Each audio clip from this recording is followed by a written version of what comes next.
May 3 araw lang ang mga fans ng pelikulang Lord of the Rings para mapanood sa sinehan nationwide dito sa Pilipinas ang extended edition nito na Fellowship of the Rings. Kung kailan yan magsisimulang mapanood, alamin sa report ni Sam Marcos.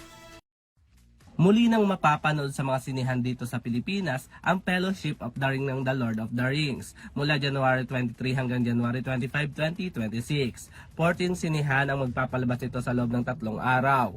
Mapapanood dito ang extended edition ng Fellowship of the Ring na may 30 minutes additional footage na hindi nakita sa orihinal na pelikula na inilabas noong 2021.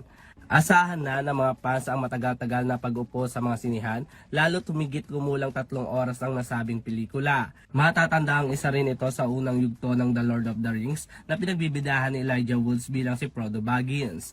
Ang Fellowship of the Rings ay ipapalabas bilang bahagi at selebrasyon ng ika-25 anibersaryo ng nasabing pelikula na base sa J.J.R. Tolkien's high fantasy novel.